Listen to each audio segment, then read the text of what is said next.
कोकणच्या राजकारणातील प्रभावी आणि ठाम नेतृत्व म्हणून ओळख असलेल्या खासदार नारायण राणे यांचा वाढदिवस। आक्रमक शैली, निर्णयक्षम नेतृत्व आणि पक्षाच्या चौकटी पलीकडे जाऊन स्वतःची वेगळी ओळख निर्माण करणारे नारायण राणे आज अमृत महोत्सवी वर्षात पदार्पण करतायत।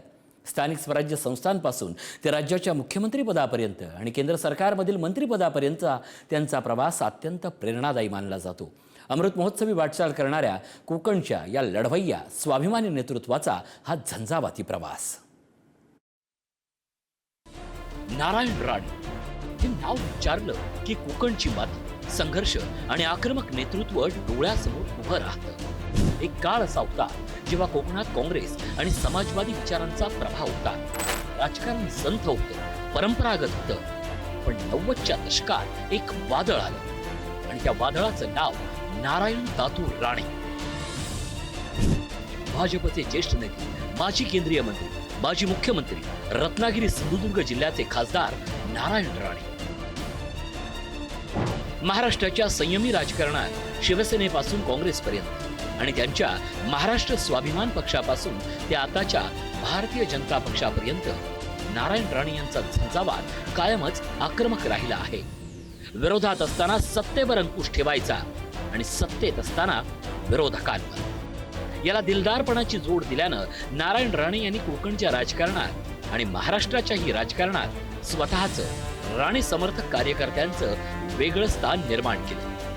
शिवसेना प्रमुख बाळासाहेब ठाकरे यांच्या कडव्या शिलेदारानं स्वतःला सिद्ध करण्याची वेळ आली तेव्हा पक्षात बंड करत पहिल्यांदा उद्धव ठाकरे यांच्या नेतृत्वातील शिवसेनेला आव्हान दिलं आणि मग बदलत्या राजकारणात उद्धव ठाकरे यांना नमवण्यासाठी कधी काँग्रेस कधी भाजपचा आधार घेत राणेंनी आपलं अस्तित्व अधोरेखित केलं। आज राणे भाजपचे खासदार आहेत, दोन्ही मुलं आमदार आहेत। त्यांच्याच नेतृत्वात कोकणात महायुतीनं आपलं वर्चस्व घट्ट केलंय।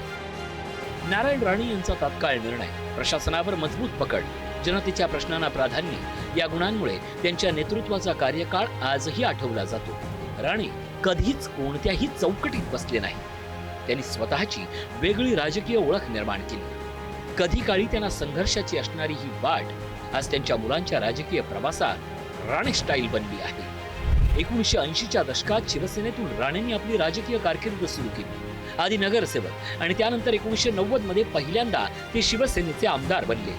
बाळासाहेब ठाकरे यांच्या विश्वासातील नेते म्हणून ओळख। 1995 मध्ये शिवसेना भाजप युती सरकारमध्ये मंत्रिपद, 1999 मध्ये महाराष्ट्राचं मुख्यमंत्रीपद, 2005 मध्ये शिवसेनेला रामराम। पक्षांतर्गत वाद आणि नेतृत्वाशी मतभेद यामुळे राणेंनी शिवसेनेला रामराम केला। 2005 मध्ये काँग्रेसमध्ये प्रवेश, महसूल मंत्री आणि इतर महत्वाच्या खात्यांची जबाबदारी। मुख्यमंत्री पदाच्या स्पर्धेतही नाव चर्चेत, पण पक्षांतर्गत राजकारणामुळे मर्यादा। 2017 मध्ये महाराष्ट्र स्वाभिमान पक्ष स्थापना, स्वतंत्र राजकीय ताकद निर्माण करण्याचा प्रयत्न। 2019 मध्ये भारतीय जनता पक्षात प्रवेश, राज्यसभा सदस्य आणि 2021 मध्ये केंद्रीय मंत्रीपद। 2024 ला लोकसभेत खासदार म्हणून निवडून आले। नारायण राणे यांच्या राजकारणात सिंधुदुर्ग हा नेहमीच केंद्रबिंदू राहिला आहे, पण तरीही केंद्रात उद्योग खात्याच्या माध्यमातून नारायण राणे आणि त्यांच्या कार्यशैलीची वेगळी ओळख दिल्लीच्याही राजकारणात काही काळ निर्माण करण्यात त्यांना यश आलं। कोकणच्या मातीतून उभं राहून राज्य आणि केंद्राच्या सत्तेत ठसा उमटवणारे नारायण राणे आजही राज्याच्या राजकारणात तितक्याच ठामपणे सक्रिय आहेत। त्यांच्या अमृत महोत्सवी वर्षानिमित्त त्यांच्या कार्याचा वेध घेताना एक गोष्ट स्पष्ट होते, नेतृत्व हे पदावरून नव्हे तर प्रभावावरून ओळखलं जातं आणि त्याच प्रभावाचं नाव आहे खासदार नारायण राणे। ब्युरो रिपोर्ट, पुढारी न्यूज।